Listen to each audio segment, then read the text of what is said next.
He's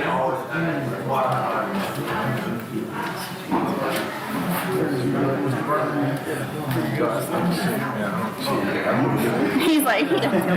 Yeah, if you do need to, that's fine. Yeah, I went to. This one. No, that one. Alcohol plant. That one. What is it? So they let me That's get. the 5-year plan to recoup the funds. I have never seen it. It's in the e-board minutes. Okay. Sorry. All right, can I call to order the Board of Commissioners for tonight's special joint meeting? Tonight you have myself, Emily Truman, Chairman of the Board for the 2026 year. I have Vice Chair Nathan Berryman. I have Commissioners Brian Roundtree and Commissioner Dave Forsyth, County Manager Scott Sauer, and we have our Clerk to the Board, Renee Draper. I'm now going to turn it over to the Board of Education. Good evening, board members. I'd like to call the meeting to order. Tonight, we have with us Ms. Ryan, who's vice chair, and Ms. Riddick. Mr. Riddick, I'm assuming is still traveling on his way back home. I do know that Dr. Williams is sick, because when I talked to him, he was at the doctor's office, so he will not be with us tonight. And I'm not sure about Mr. Harrell, but I do know that Dr. Simpson's, the cafeteria director, his dad was taken sick, so he's in the hospital. So she's with him. Did I see anybody else? I know Ms. Casper's with us, Ms. Rankery's with us, Ms. Daughtry's with us, Ms. Williams is here. I don't think I missed anybody else, okay? But before we begin and say the Pledge of Allegiance, I need to read something that we have to read in our statement. It's an ethics statement. Board members are reminded that it is our duty to avoid conflicts of interest and appearance of conflicts of interest as we handle the work of this board. Does any member of the board know of any conflict of interest or any appearance of conflict with respect to any matters coming before us at the meeting? If so, please state them for the record. If during the course of the meeting you become aware of an actual or apparent conflict of interest, please bring it to my attention. It will then be your duty to abstain from participating in discussion on the matter and from voting on the matter. I realize that tonight is a work session meeting with the commissioners, and I'm very thankful that we're able to all get together, and hopefully those that are sick will get better. So I'm going to turn it back over to Madam Chair, and we'll do the pledge. Sounds great. We're going to ask Commissioner Roundtree if he'll lead us in the pledge and prayer. Let us pray. Dear Lord, we thank you, Lord, for this evening, us gathering as a collaborative, as we take on the challenge of our fiscal responsibilities and our positions. Lord, we ask for direction. We acknowledge you in all our ways. We also ask for wisdom. Give us wisdom, Lord, as we, Lord, handle our business and do our due diligence. We thank you, Lord, for grace. We thank you, Lord, for direction. And we bless your name. In Jesus' name we pray. Amen. Amen. I pledge allegiance to the flag of the United States of America and to the republic for which it stands, one nation, under God, indivisible, with liberty and justice for all. Thank you, Commissioner Roundtree. Now I'm going to ask for the Board of Commissioners for the approval of agenda. If we could. So moved. All right. So seconded. All right. And if there's no discussion, if we could have a vote for approval of the agenda. All in favor? All right. That is unanimous. Okay. Board members, you have with you two agendas with you. One is the school board agenda and one is the joint meeting with the commissioners. The only pretty much difference between the two agendas is that a little bit of layout different, and also there is a public comment section in here, which we do not have that, which they are required to put that on their agenda. So what is the pleasure once you have looked over the agendas? What is your pleasure? Do I have a motion to accept them? Motion to approve. I have a motion to approve. Do I have a second? Okay, all those in favor signify by saying aye and wave your hand. Aye. All right. Thank you. We're going to turn to the clerk. Do we have any signed up for public comments? We do not. We do not. Okay. All right, so we will go right into discussion then. I know that the agenda can seem a little broad. We have several things listed, starting with the long-term facility needs, school consolidation. I'm not sure if your other agenda has any kind of different layout. So if we have something prepared in a different order, we can do that. But the long-term facility needs, school consolidation is what we have first on ours. We also have, just for public, if they don't have the agenda, public education school matters, including school nutrition program, Article 46 funding, budget-related items, and county manager administrative update. So I'm going to open the floor a bit for discussion and see if we wanted to start at the top and kind of work down with the school consolidation. Does that Let's work? go ahead. If you want to go ahead, Okay. yeah. Dr. Williams sent me some notes just before I left home in reference to consolidation study. Most of y'all attended the 3 individual school sessions where the public was invited. Teachers, principals, everybody were invited. The Board of Education has presented the consolidated study with additional information from the superintendent and his administrative team. We have held informational meetings at all 3 schools, communities, to share everything we know, to listen to the school principal, the teachers, and to hear the thoughts and feelings of the community members. The next meeting, which Dr. Williams, I'm not sure if he was supposed to meet with the administrative team Monday, and the administrative team were going to gather additional information.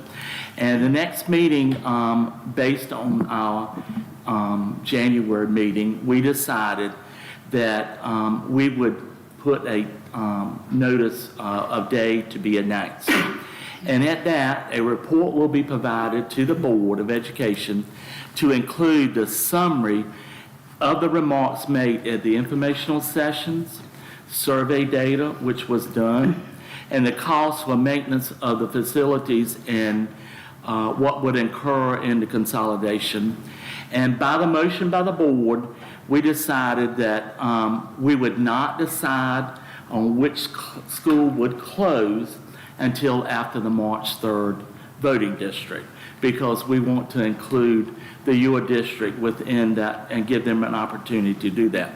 That information will be given to them prior to our meeting, so they will be able to analyze it, be able to ask questions if needed.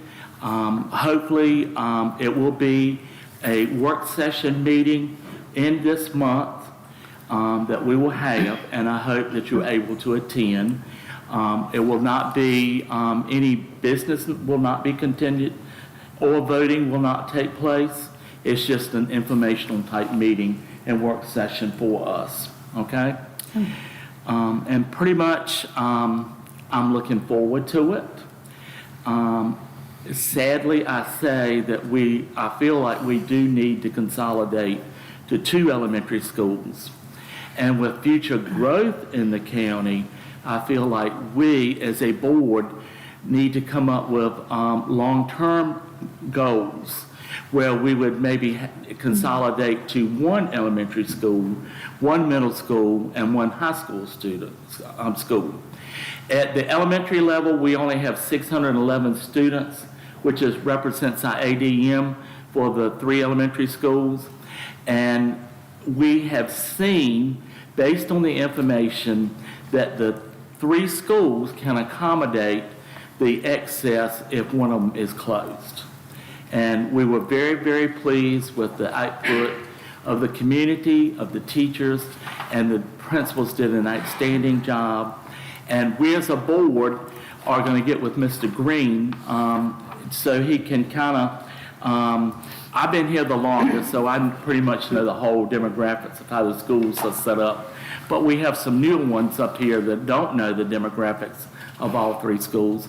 And we're asking Mr. Green to sit down with us Saturday and walk through and go over different scenarios, what needs to be changed, what doesn't need to be changed, what might need to move to another school, or classrooms being changed around. So it's a lot of work involved, but we are still pushing so that we can get that behind us and that our fund balance will look better. There will be significant RIF done, and the RIF will take place from K through 12, not just elementary, but it will take place K through 12. And so we're hoping that we can anticipate some of the RIF people by the retirees that we have. So, board members, do you have anything else you'd like to share? I did not. Ms. Riddick? As you all know, that it's a heavy lift in consolidating schools, and I've said this more than once, and I'll continue to say it. It's a heart issue, and it's hard to separate. I don't want to say the common sense piece of it, the finance piece of it, from the heart issues, and we take all of that very seriously. But when it's all said and done, we've got to think about what is best for all of our students, and that boils down to finances. I mean, that's what it boils down to, is finances. And if we consolidate down to 2, in my mind, strategically, and I'm speaking for me, I'm not speaking for everybody else, but in my mind, it is, if we get down to 2, that's step 1. I would like to see us, this Board of Commissioners and the Board of Education, work together to go towards getting that one school, because neither one of us are going to be able to go get that money that we need, because the county can't just go build a $45 million school. You know, we can't do that, but work together to try to get the money to be able to do that. But this is the first step we've got to take to be able to make that happen, because even if we would do it today, it'd be 5 or 6 years before we would have one. So we've got to make things conducive to get us to that point. And we all know, we know that there's upfront cost, that to consolidate down to 2, there's some things that have got to be, fixed and updated, and, things like that, to be able to accommodate that. And that is, I guess, where we've got to work with you all, because these are like capital things. These are, fixing air condition, or adding to this, or building on that. And that's where we've got to come together once we decide which school makes the most sense to, take out of the mix. Then we've got to say, okay, these are the things that have got to be done to make it so it's conducive. Because we're looking at, even if we do get one school, we're looking at years down the road, and we've got to take care of these things now for the kids to be able to, for it to be a conducive learning environment, wherever it is. And 2, my vision that I see, and I think from what I've heard from you all, is those buildings, we're going to repurpose them. We're going to use them for something. So it's not like anything that is invested in those buildings is for naught. We don't want another Sunbury school. We don't want that. So, I think we can work together, but I would like to see the 2 boards come together for strategically plan out what does it look like in 3, 5, and 10 years, where are we going with that? But I think we've got to be able to sit down and have those conversations together. So we're working on moving towards that. And consolidation is big, but I think it's needed. I think it probably was needed long before now. So I want to be moving forward. I want us to be in a proactive mood instead of a reactive mode, because I think that's where we're at now, is in a reactive mode.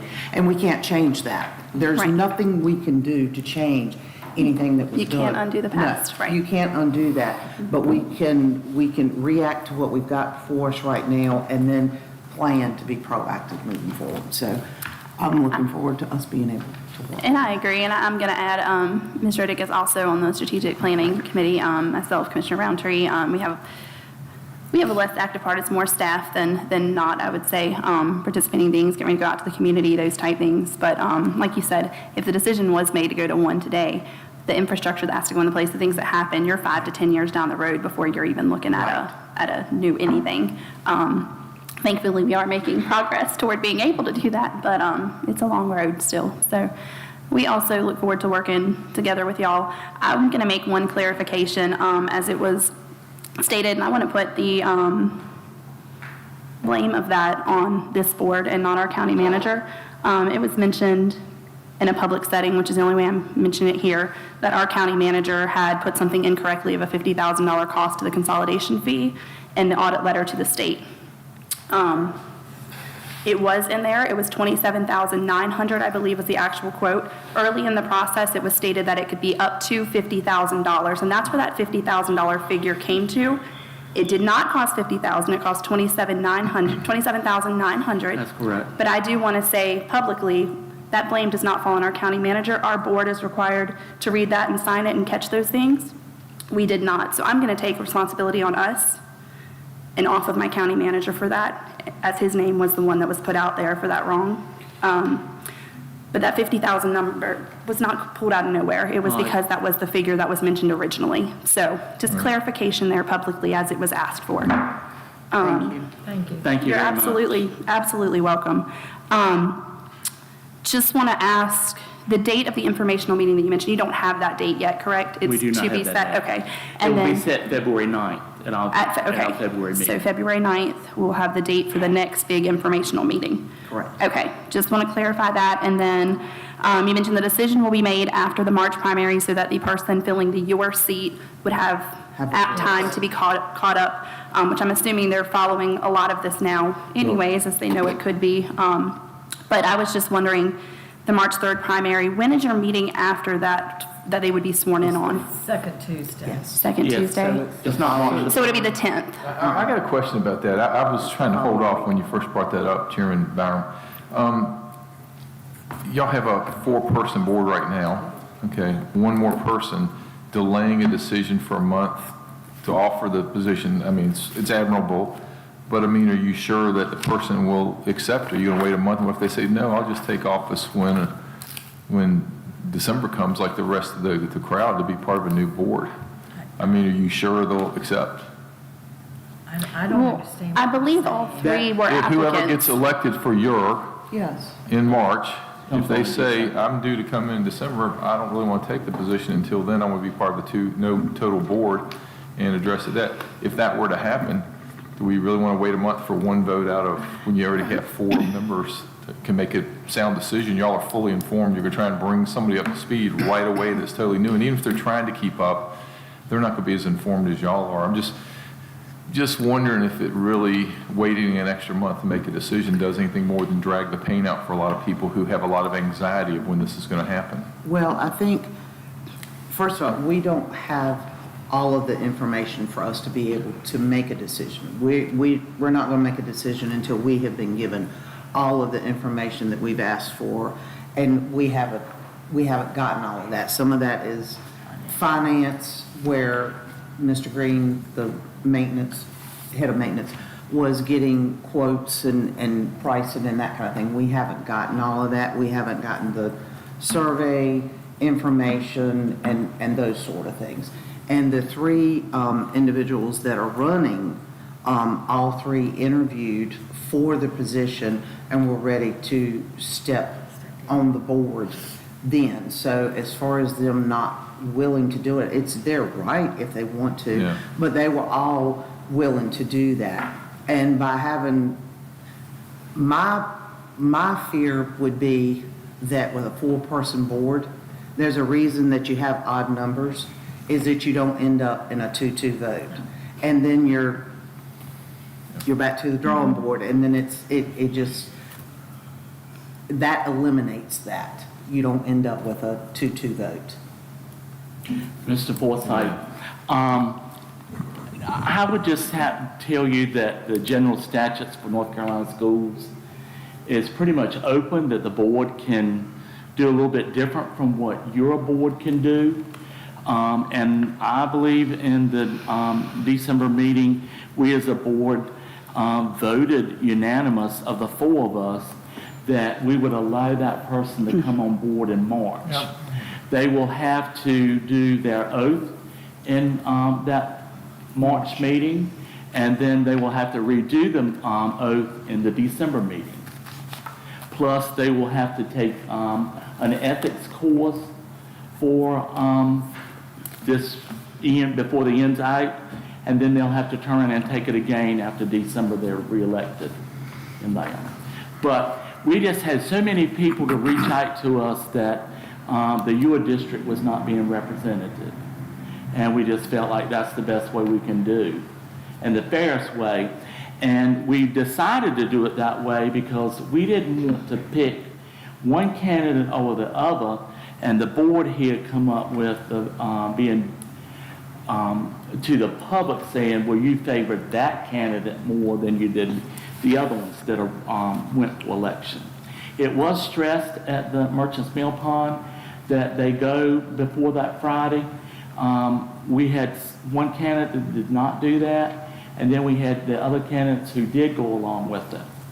And then one decided not to. So Yeah, I'm well aware, honestly, Right. I'm aware of everything you said, and Right. quite frankly, understand it. My part was not about the logic of how you got to where you're at, I'm just saying the what if. If a Right. person says, it's a big mess there, I don't want to be in the middle of it, I don't want to be branded. You know, I'm just saying, I mean, I talked to several people, and at least one was upset about the decision not being made then. I mean, you can't make everybody happy. That's the nature of being in one of these Right. elected positions. You're not going to make everybody happy. I get Right. that. I'm just saying, be aware that, you know, come March, if somebody says, oh, just wait till December to take office, you might still be right back where you're at right now. And I would just like to add this so that you might not, this board might not know, but this board was put in the last 5 years in very difficult situations where we had schools that were considered low performing.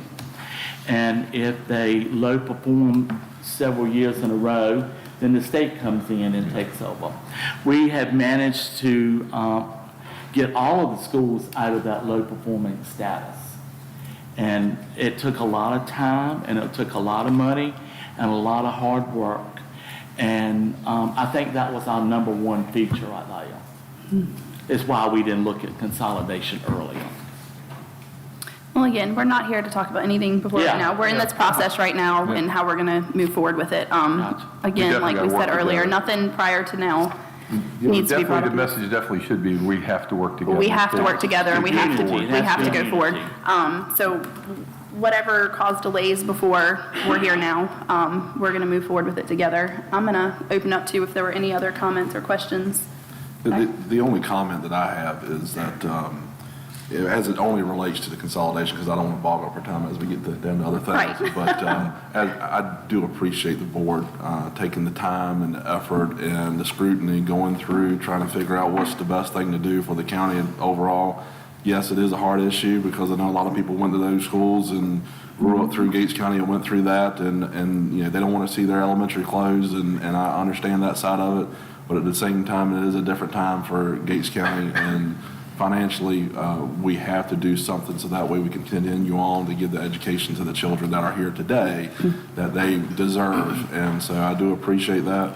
And as we go through, and I will, like I said at the very beginning of all this, if you decide to go down this road, I will stand right beside you and say you're doing the right thing. And when it comes to this, you are doing the right thing, and commend you for it. Thank you. Right? And I agree. totally agree also on consolidation and your decision to lean towards that direction. Because as you know, our pupil population is declining. And if our pupil population is declining, it's feasible for us to, you know, consolidate. And also, as everyone mentioned, it's a financial factor.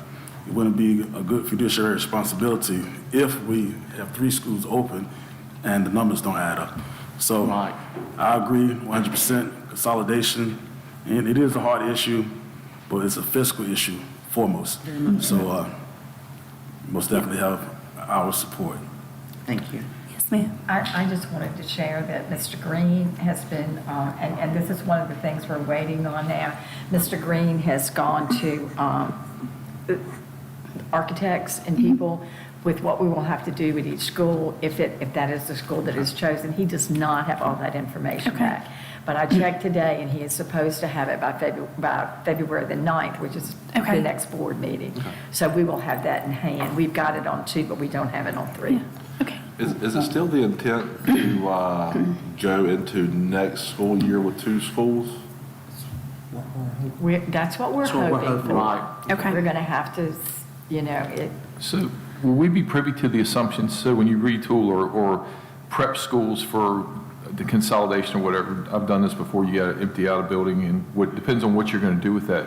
Will we be privy to what the assumptions are? Because if, for instance, you're going to abandon one of the elementary schools, if the assumption is we have to rebuild it and prep it to be a college campus or something, I think that's a non-starter. That's not a real accurate what we should be trying to plan for paying for.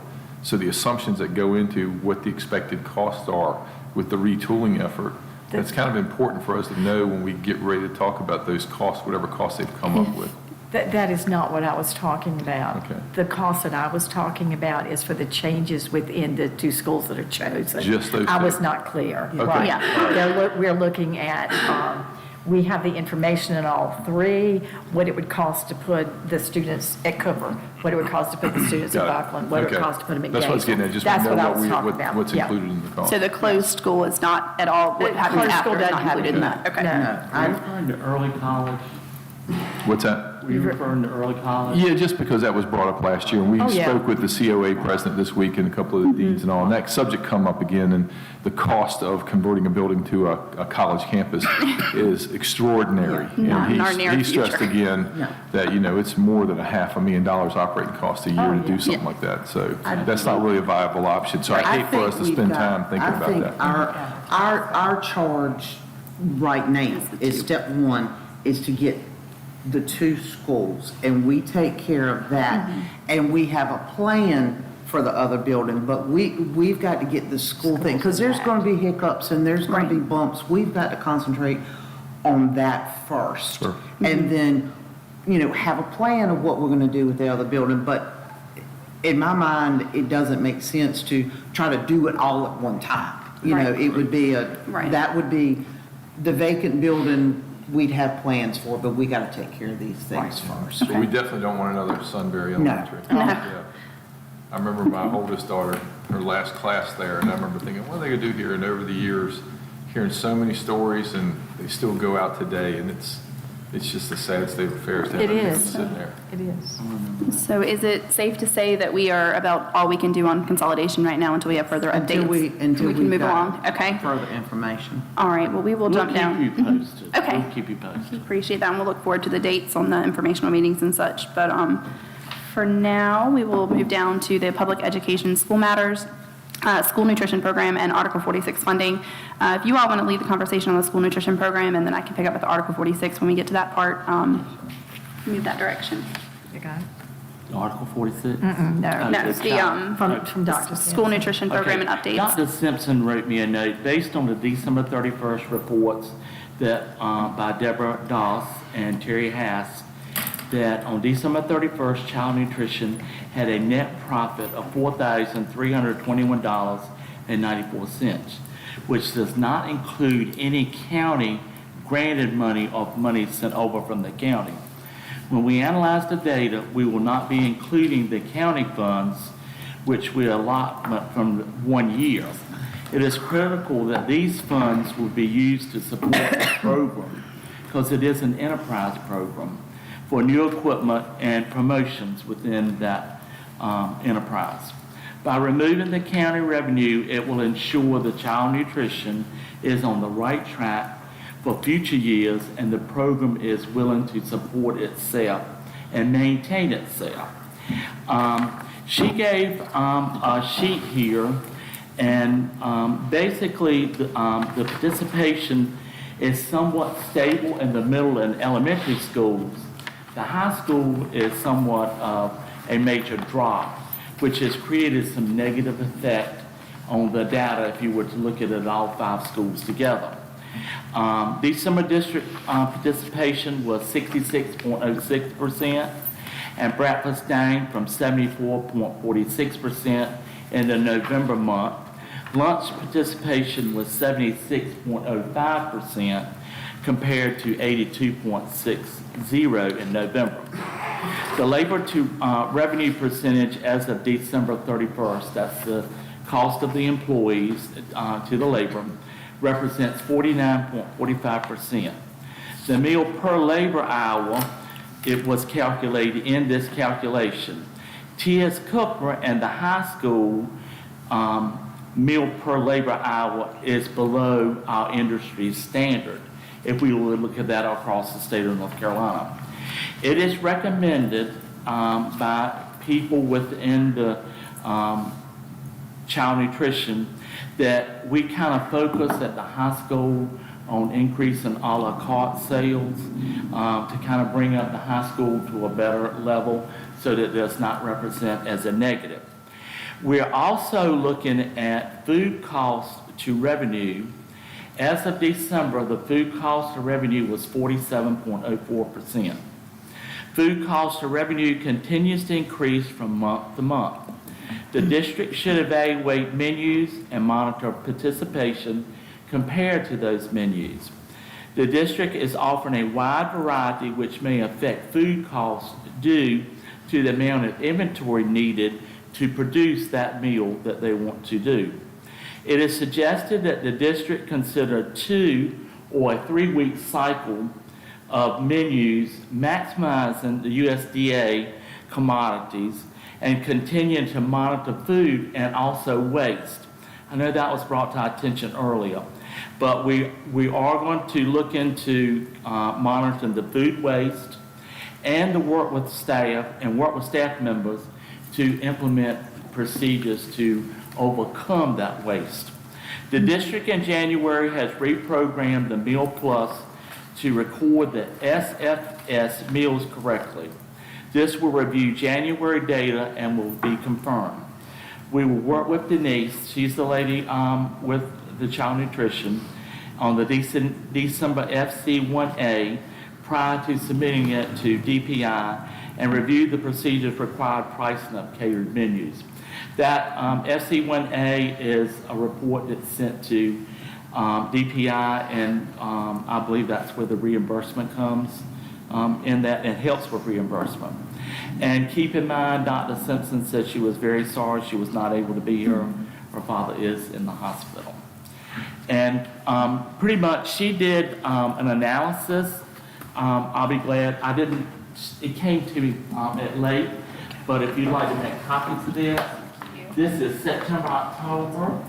It does not include November and December, but it gives you all 5 schools. The schools are labeled like 304, 305, 306, and they represent that LEA school, like Central High School or Buckland or T.S. Cooper or Gatesville. So if you would like for us to give you those, I think I know them off the top of my head, but I want to be sure. But I'll email them back if you want me to know which represents what. And I'm going to think that our clerk can scan this and email this to all of us so that we have this without having to do. And I have a question. What metrics are being used to determine food waste? I'm just curious. What message is being What used? metric is being used Oh, to, what metrics is right, to being calculate used? food waste, to determine food waste? I believe the metrics is the table that comes under the grant funding for is child nutrition community grant. Is that right? I believe that's what the metrics is being used with that.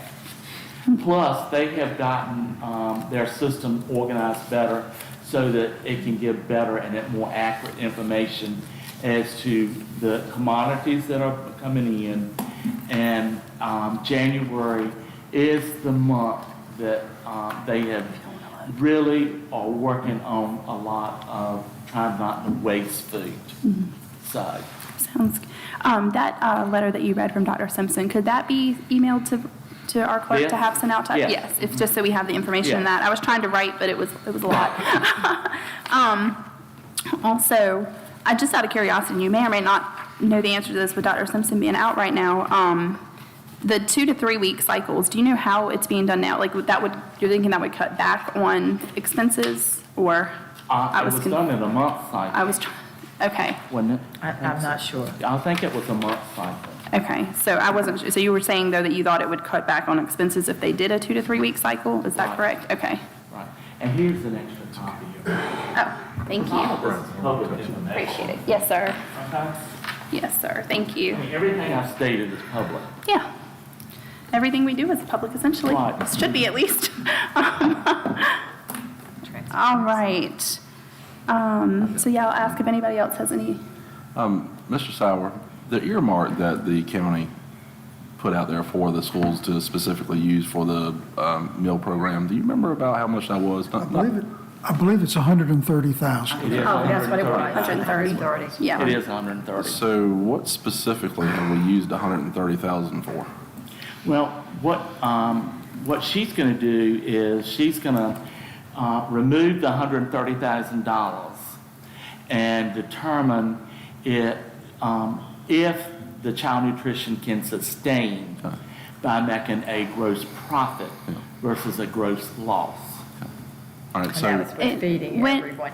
See, it's also, they really have to, it is important for the schools to encourage all the students to go through the line. The more kids who go through Right. the line, the better your profits Yeah. are. Right. And totally understand that, and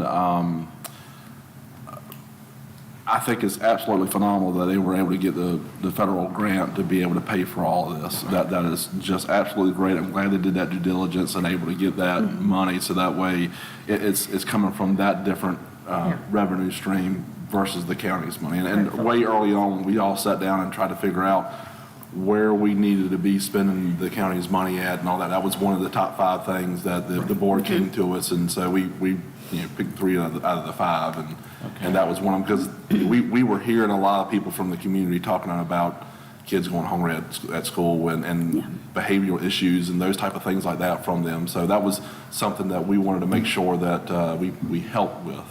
And so we did earmark that money to be used for that, but later on down the road, as things developed, and I totally understand that things develop, we were able to get that federal grant, and it sounds like that federal grant has been able to sustain Absolutely. which is a good thing, is Right. that they show they show profit with that, Right. and it's able to self-sustain without the $130,000. Do you still need the $130,000 for the food For the food nutrition service. nutrition? We're not Or- sure. Or do we need to say, hey, you can use that somewhere else if you need to? And, I truly think that's probably a question for Dr. Simpson. yeah, Okay. and I understand, like, she's, yeah.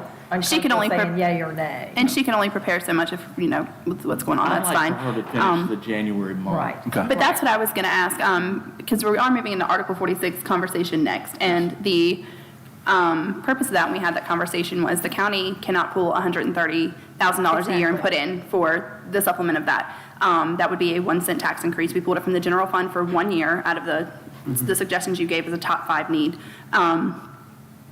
So the Article 46, the purpose of it is for food security across the board in the county. With what it is projected to generate being, I'm going to be very conservative and say 175 to 200,000. That's very. Very conservative, Yes, ma'am. very conservative. I prefer conservative numbers than over-projecting.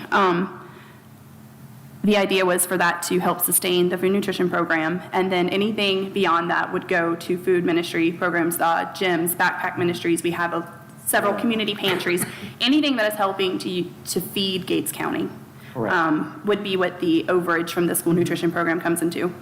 The question out there now, and I know it's going to be a bigger question after hearing, well, if it's going to be federally funded, why should we vote for this? So, Perhaps you can use the food pantries that are being used now, because I can guarantee you, we can fill them up on Tuesday. And they're gone. And Wednesday by noon, the food is, Right. it's so impacted. You know, And we it- fill a refrigerator up with milk and cheese and Right. eggs, and it's gone. And that's the same thing with Yeah. Open Wide. We've added 3 new kids this week. Open Wide is the backpack ministry, for those that don't know, sends food home with kids. So we do have, I know, other food security issues, but that's a big number coming in, and it is going to be strictly for food security in Gates County. Well, I think too, Emily, when people ask that question, why should we Yep. vote to have that increase? We're getting the federal grant now, but the key word to that is Now. grant, now. Yeah. And it's not guaranteed. And the reason that we've been able to get this is because participation rates went up because parents didn't have to worry about paying for the food. So that's what allowed us to be able to, Right. you know, get the money coming in. So it's like, we hope we don't have to utilize the money or ask the county for money, because the federal dollars will come in, but there's no guarantee. We've got to be able to keep the participation rates up. So we're hoping that this will help us to be able to say, okay, we're going to be, all kids are going to be able to eat now, so we don't have to worry about it. But we got to make sure that parents understand that they got to encourage them to eat. And Right. so, I mean, it's going to be used. That money will be used to feed the Okay. county. And those are just, again, some questions that I've had coming in. I'm sure you guys have had different questions that you've had come in and seen. In the question, I'm going to answer just a couple things on the Article 46 real quick that I've had sent to me, but we do have a town hall scheduled that will be at the Performing Arts Center at the high school on, and I'm going to look at our clerk to make sure I say this right, February 24th at 7 p.m. at the Performing Arts Center at the high school, and we'll have some, we're finalizing those details right now, but we will have more information going out via social media. That, unfortunately, is after early voting starts. I get it's 12 days after early voting starts. It is before the primary, though, and it's the best we could do as far as scheduling. But we will have more opportunity for public to come out and just ask one-on-one those questions that they have about this. It was asked, well, if we don't vote for, you're just going to do what you want to do anyways. And I can assure you, we are not raising your property taxes to do this if the citizens vote no. We will honor what you say, but we do hope that you look at what benefits can come from it. So that's just to be transparent and clear there. Yes, sir? I was just going to say, you keep referring to Article 46 funding, and just for the public, to Sales be tax clear. referendum. That's what I was getting at. You Yeah. ought to come out and say it, because I was actually trying to remember myself that that's the sales tax referendum. Yeah, Article 46, sales tax referendum Yeah. is how it's listed. And it's only going to be on the ballot as Article 46 tax for or against. It's not going to say that it's for food security. It's not going to have any other information with it. But that, again, we do have the more information coming out via pamphlet, social media, and then that town hall.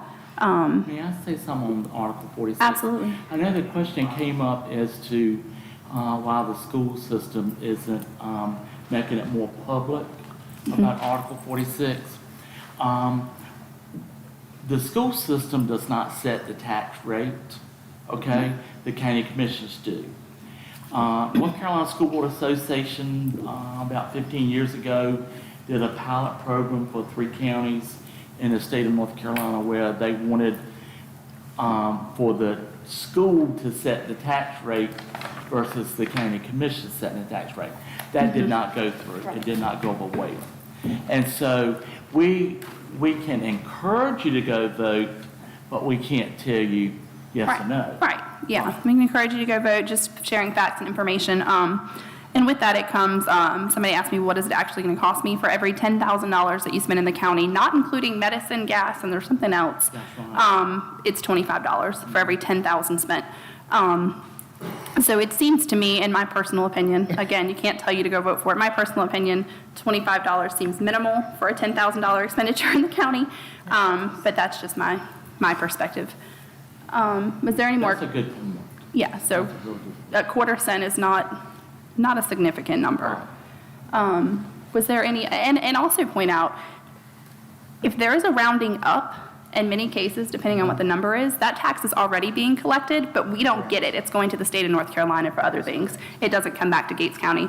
So you're not going to be spending actually $25 more per 10,000 spent, because you're already spending a good portion of that now. You just don't ever see it. Yeah. And is that just on the March?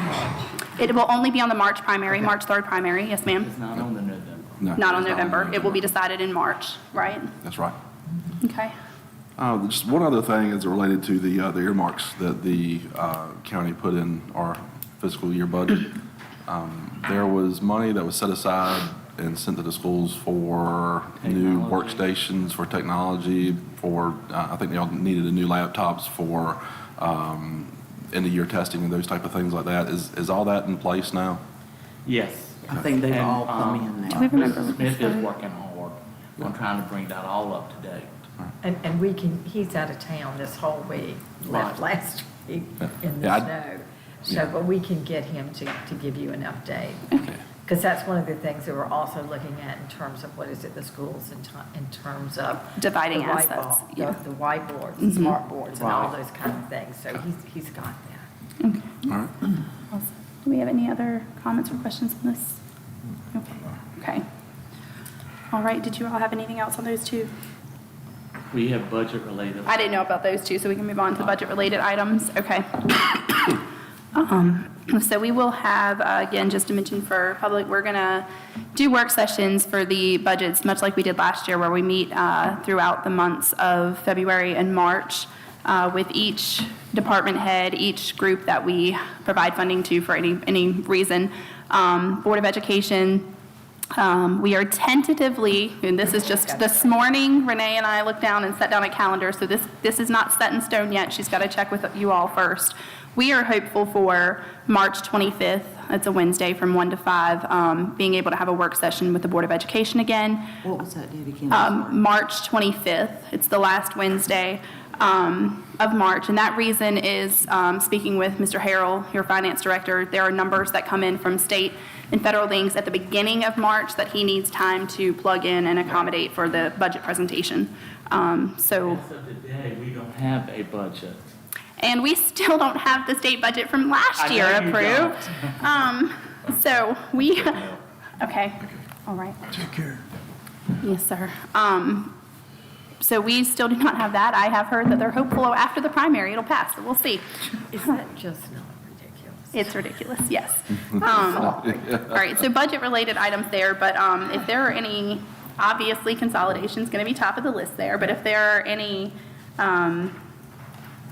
larger budget request items that you're aware of that we need to start looking forward to, the earlier we can have that information, the better, so that we can start planning. Did you have anything budget-related? Well, I do, unless, Brian, you want to go before me, but I can. Oh, no, you Okay, can go all ahead. right. In the development of this year's budget, I'm assuming that since we're talking about consolidation and all that, that this new fiscal year is going to take all that in consideration, and we're going to have a discussion about all that kind of good stuff. One of the things that I think that came up way long ago, and the school board was going to send us over a plan as far as how do we get back to putting money back into the fund balance and all that kind of good stuff.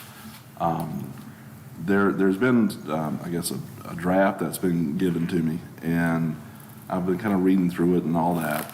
There was a lot of assumptions that was kind of made for the 2025 through 2028 year, and it kind of talks about like 18% increase that was going to be sent from the state because Governor Cooper at that time was having a discussion as far as raising salaries. What you're talking Yes. That's Yes. the teacher's salary, is what he was Okay. saying, 18%. Yeah, yeah, and so I can't remember if all that got passed or not. I want to say it It did may. get passed. It did yeah, not. Did not get passed. So we probably should go update. back The lower and, amount got passed. yeah, we probably should update this as far as, how does that affect the budgets moving forward for the schools, and what needs to happen there? It talks a little bit in here about, the county commissioners increasing our tax support from ours, and I think we're planning on right now kind of remaining at the level that we're currently funding at. Of course, it continues to go up as far as per child because our EDM continues to go down through the county, and that's just something we all have to deal with together. But the way it was kind of put together, it's more like they talk about in here more of these are additional costs, but they never talk about how they exactly are going to address the cost overages that they had in the past, as well as these new cost increases that they kind of foresaw coming. And so I think that they probably need to have another stab at this and more of a discussion about what are the plans for the future to rein in some cost, get the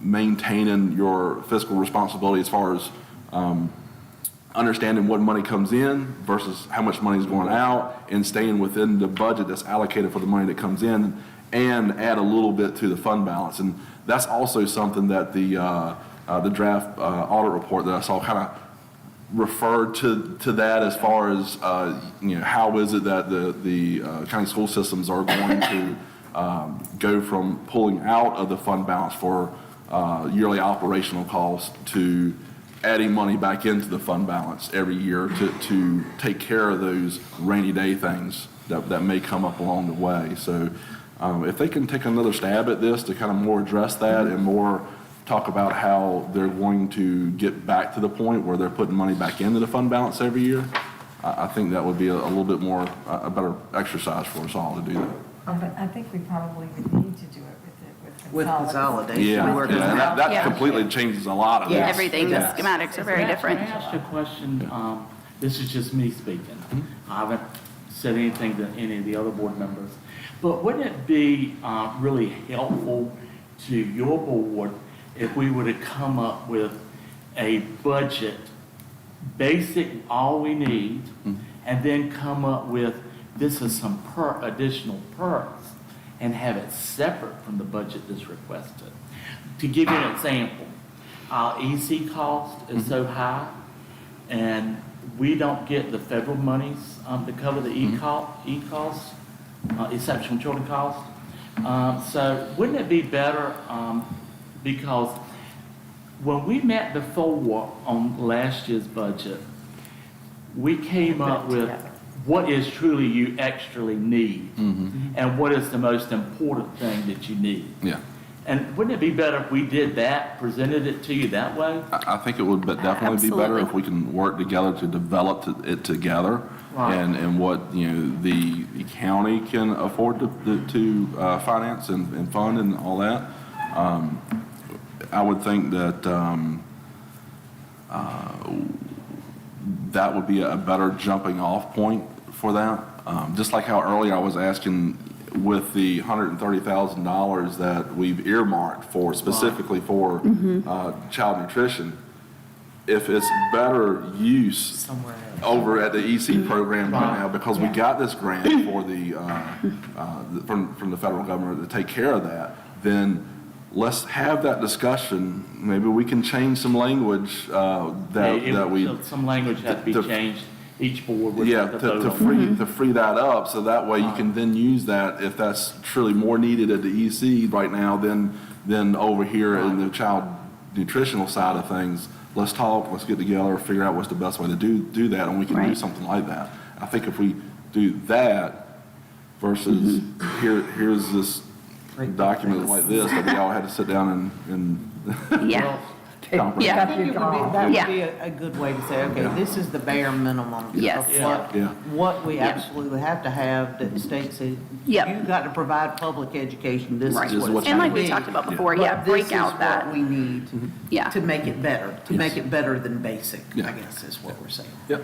Another strategy, I agree with that wholeheartedly. Another strategy that all of us may want to consider, how can we increase enrollment? Because I believe we get $1,000 per pupil, is that correct? Around that amount? 17. That's it by the state. Yeah. Right, right. But if we increase enrollment, strategize how Oh, you're to. talking about the ADM enrollment. Right, yeah. right. And that's going to come to the county growing and Yeah, but such. we must implement a strategy and plan to get to that point. It's just not going to pop on that. Right. Get to that point, automatically. We got to consider efforts, how we're going to increase enrollment. What strategies are we going to implement to encourage, parents to bring their students to Gates County or to attend Gates County?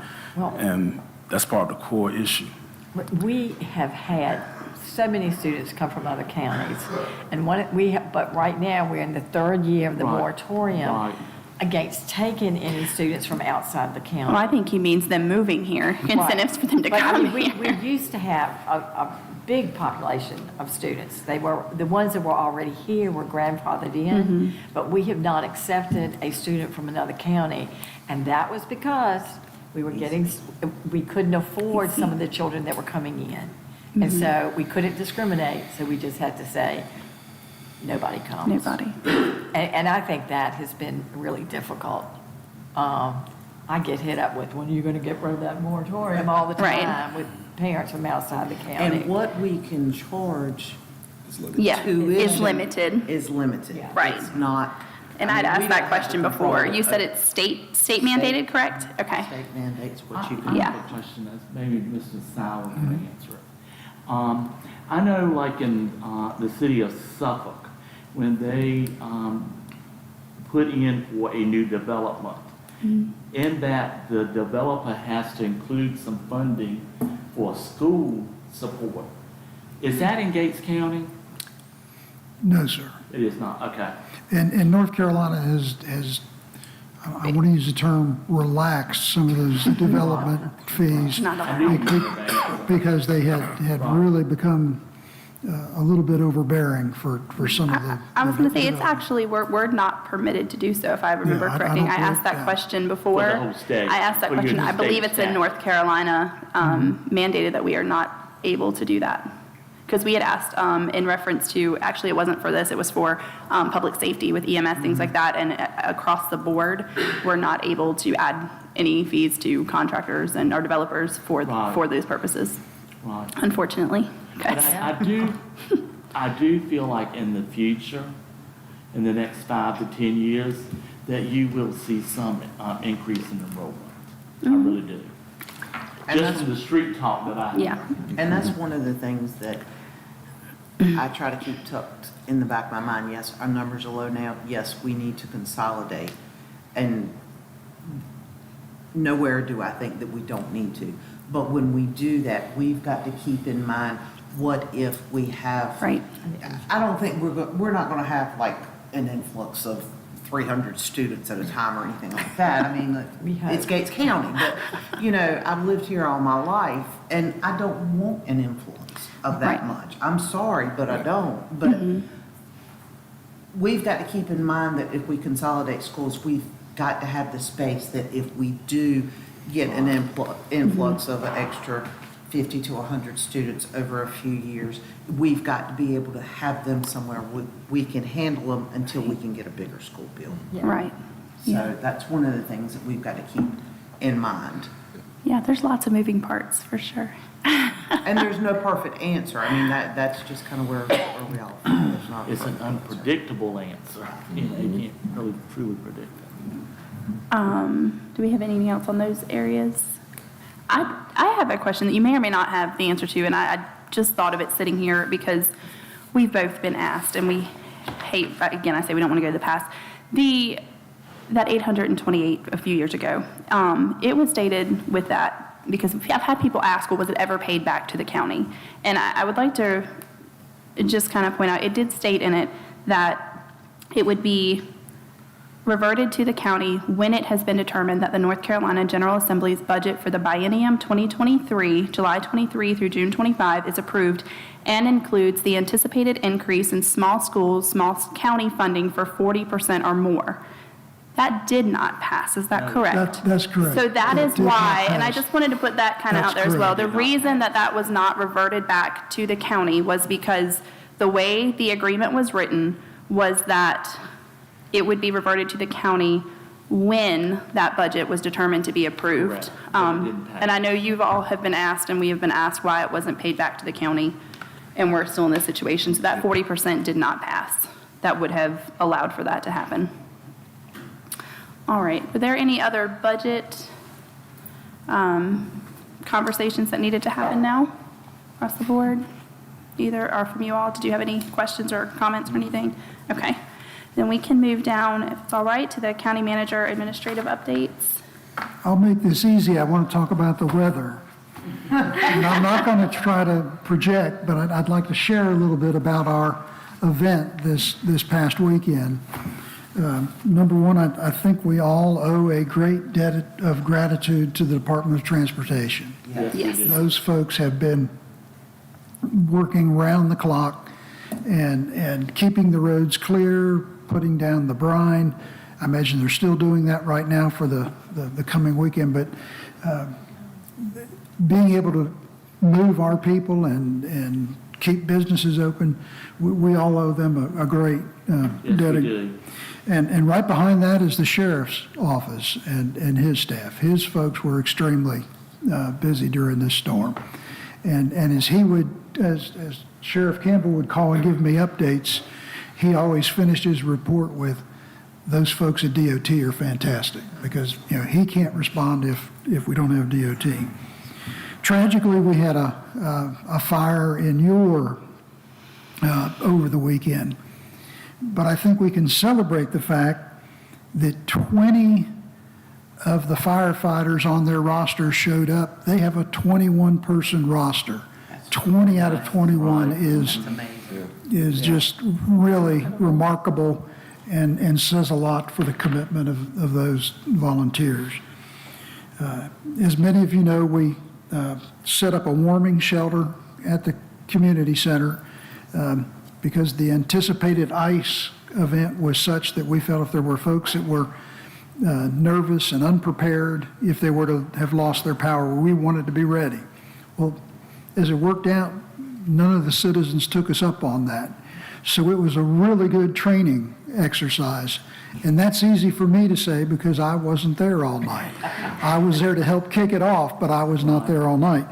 But I want to mention that the HVAC and the generator that's now installed for the community center, that was a part of our emergency management's work. We also had emergency management active that whole period. And I want to talk about our Department of Social Services. The director, Willie Smith, and I think it was 10 of his staff who came to set up the facility about 3 p.m. on Saturday, stayed till 8 or 9 o'clock in the morning on Sunday. And our own Assistant County Manager, Warren Perry, prepared breakfast for those folks. And I don't mean he went to the duck through and picked up biscuits. He prepared breakfast for those folks. Also, our public utility staff were busy that period. And when we all had a day off on Monday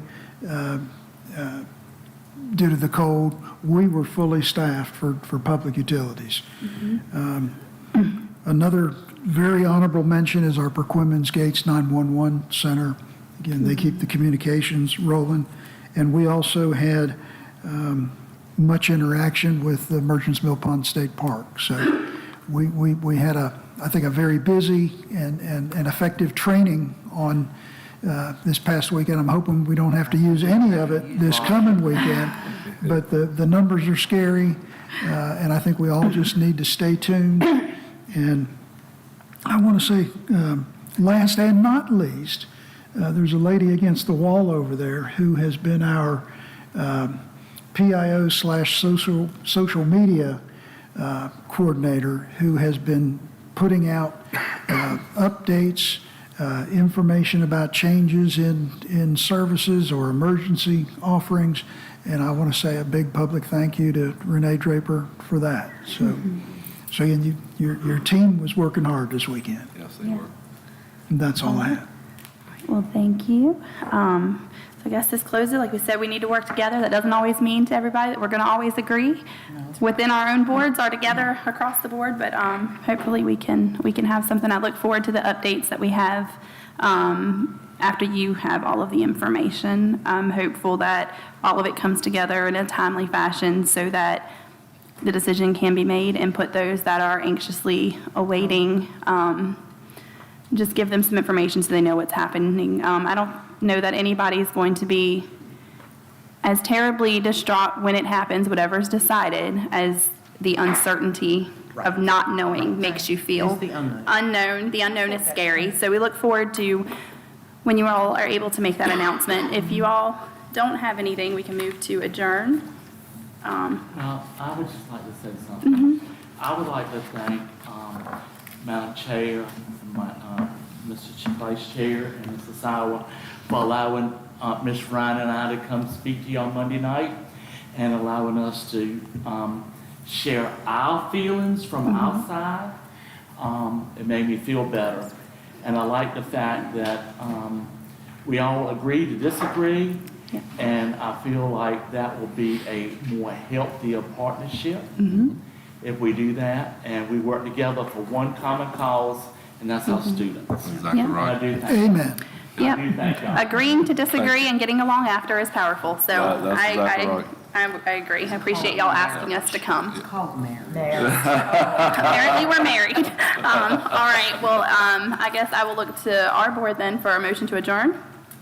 Motion to adjourn. Second. All in favor? We are adjourned. Okay. Okay, fellow board members, do I have a motion to adjourn? I make a motion to adjourn. a second? We have a motion and a second. All those in favor signify by saying aye. Aye. Meeting adjourned. Thank you all. I got to go and read this, but I hadn't seen it. I just thought of it. Oh, Sally, let me go tell her.